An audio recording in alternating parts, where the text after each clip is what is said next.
વાડી આજ આપણે કરવાની છે મગફળીની વાવણી.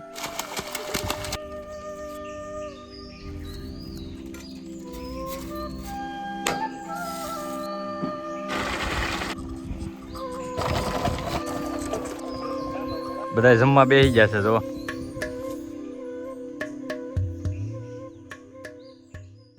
નમસ્કાર દોસ્તો, ફરીથી સ્વાગત છે અમારા સુંદર મજાની વાડીએથી. અને વાડી આજે બપોરનો ટાઈમ થઈ ગયો છે અને આપણે વાડીમાં વાવવાની છે મગફળી. મગફળી આપણે કોરવાણ કરીને વાવવાની છે. અત્યારે પાઈ છે અને પાવાનું કામ ચાલુ છે અને બપોરનો ટાઈમ થઈ ગયો છે. બપોરનો 1 વાગી ગયો છે. તો અત્યારે લાઇટ આવી છે તો આમાં મોટર ચાલુ કરી દેવાની છે અને બપોરનો ટાઈમ થઈ ગયો છે એટલે પહેલાં જમી લેવાનું છે અને પછી આમાં મોટર ચાલુ કરી દેવાની છે અને આ પાઈ દેવાનું છે અને પી જાય પછી આમાં આપણે વાવવાની છે મગફળી. અને બધા જમવા બેસી ગયા છે.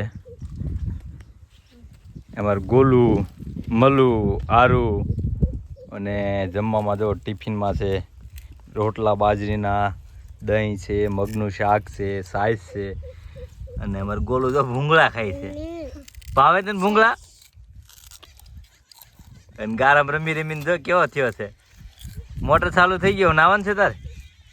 હે નાવાનું છે તારે? હા કે ના કે નહીં?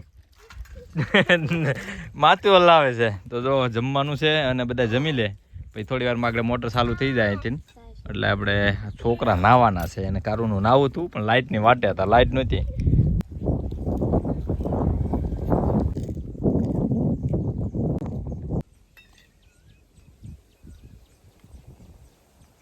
મોટર ચાલુ કરી દીધી છે. જો અહીંયા પાણી આવે છે અને આ રીતનું નીકું પાઈ છે.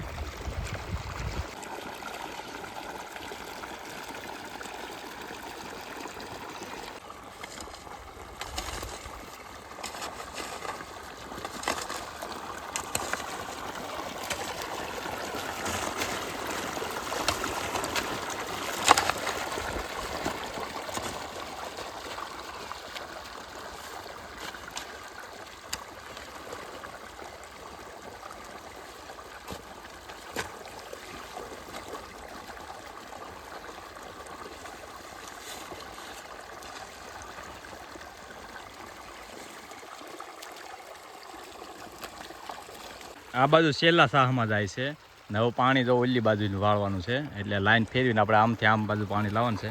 અને મલું જો નાવા આવી ગઈ છે પણ નાવા આવી ગઈ પણ અહીંયા તો પી દેવા આવ્યું છે તો આપણે સામેના શેઢે વહી જવાનું છે.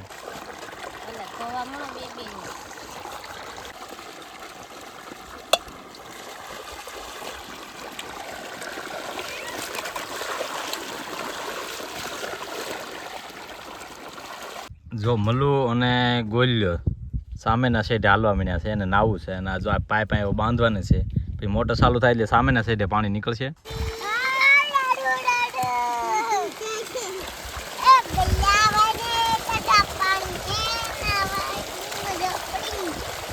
બાળકો તો બધા નાવા માંડ્યા છે અને અત્યારે બપોરના 2:30 વાગ્યા છે એટલે ફૂલ તડકો છે અને ઉનાળાનો ટાઈમ છે એટલે એને નાવાની મજા આવી જાય. તો મોટર ચાલુ રહેશે ને ત્યાં સુધી નાશે અને વાડીમાં દોડશે અને આટા મારશે. મજા આવે છે ને ગોલું? નાવાની મજા આવે છે? એ ગોલું અહીંયા મજા આવે છે નાવાની? એમ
જો પકડ જો દાદા ભાઈ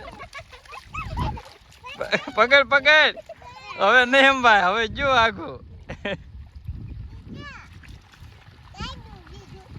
જો મલું કઈ લેવા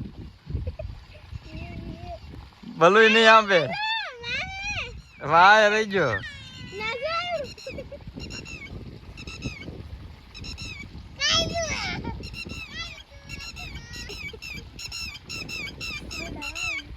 એમાં ગોલું જો આખો ગારા વાળો રડ પડો ગારા સોપડે પાછા બધે કપડામાં ને એમાં હવે પાછો દોડે ગારા વાળો બગડીને હવે જો પાછો ધોવા મીને તો કપડા એ શું કરે છે ના છે લ્યો લ્યો લાઈટ વહી ગઈ તો લાઈટ વહી ગઈ છે તો પાણી આવતું થઈ ગયું બંધ અત્યારે આવ્યા છે આપણે મગફળી ફોલાવવા મગફળીના દાણા કાઢવા એટલે આપણે મગફળીનું બીજ કઢાવવા આ દાણા આપણે વાવવાના છે અને બીજી બાકીની ગુણ 5 ગુણનું આપણે તેલ કઢાવવાનું છે આપણે મગફળીનું પ્યોર તેલ જ ખાઈએ છીએ આપણે આખો વર્ષ જેટલું તેલ જોઈએ એટલું આપણે મગફળી આપણી પાસે હોય જ છે તો આપણે 5 ગુણનું તેલ કઢાવવાનું છે અને અહીંયા ઘાણો છે મગફળીનું પ્યોર તેલ કાઢી અને ફિલ્ટર કરીને ડબ્બા ભરી લેવાના આખો વર્ષ ખાવાનું 2 થી 3 ડબ્બા તેલ નીકળશે તે દિવાળી સુધી હાલશે અને ત્યાં આપણે નવી મગફળી પાકી જાય તો જો અત્યારે નાનું તો અલર છે મોટરથી ચાલે એવું એનાથી દાણા નીકળે છે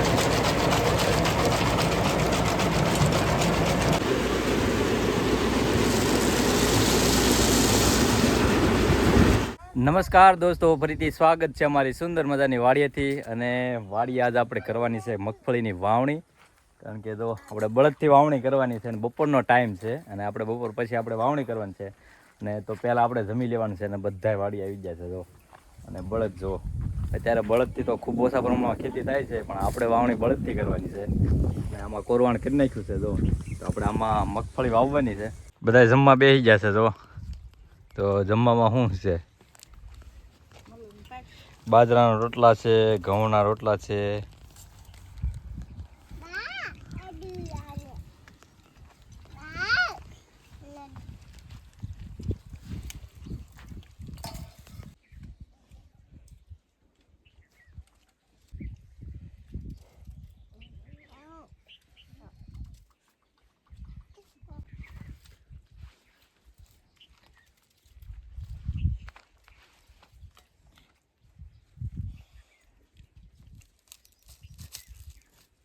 બધા જમવા બેસી ગયા છે અને બપોરનો ટાઈમ છે અને જો છોકરા તો પાછા થોડું થોડું જમીન જો આટા મારવા મીણ્યા રમવા મીણ્યા જો બળદિયાને મસ્તી કરે છે અને બળદિયા હારા છે એકદમ ડાયા આમ જો કે મારતા નથી હેરાન નથી કરતા એકદમ સાનામાં શાંતિથી ઊભા છે જો અને જમવામાં જો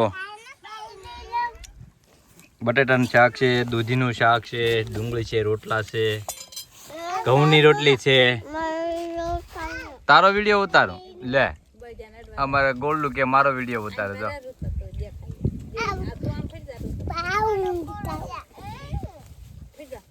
હવે આપણે મગફળી વાવવાનું મુહૂર્ત કરવાનું છે અને બળદથી આપણે મગફળી વાવવાની છે અને જો વાવણીઓ તૈયાર થઈ ગયો છે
વાવણીનું મુહૂર્ત થઈ ગયું છે.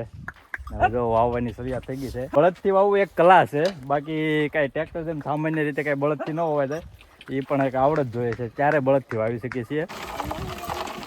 દાણાને ખાસ ધ્યાન વાહે રાખજો ને તમે.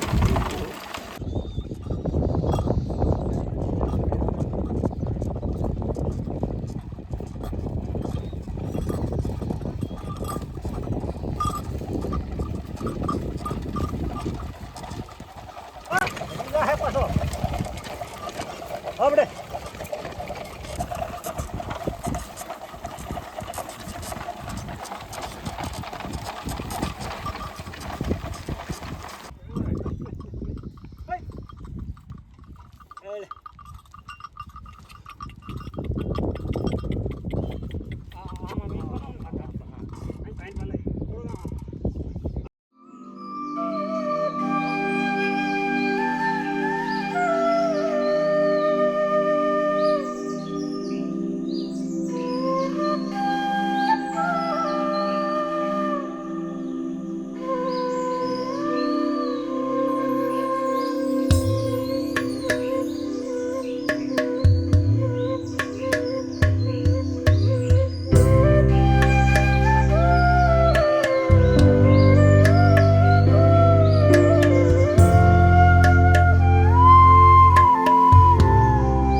અત્યારે તો વાવણી થાય છે અને હવે થોડુંક બાકી રહ્યું છે વાવવાનું. અને આ બાજુ આપણે ભીંડો છે થોડોક, આમ તો જો અડધા વીઘા જેટલાનો ભીંડો છે. અને ભીંડો હવે આવવા માંડ્યો છે. થોડોક આગળનો છે અને થોડો પાછળથી સોંપ્યો હતો. અને અંદર આપણે તુરિયા પણ વચ્ચે વચ્ચે કંઈક સોંપેલા છે.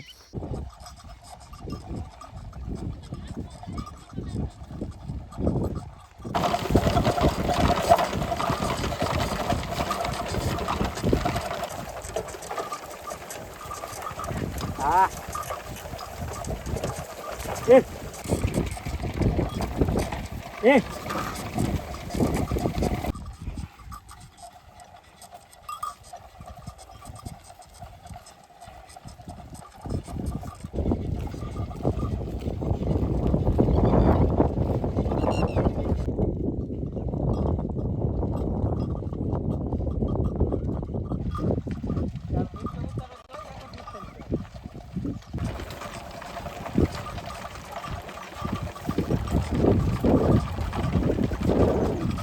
ચા પીવાનો ટાઈમ થઈ ગયો છે.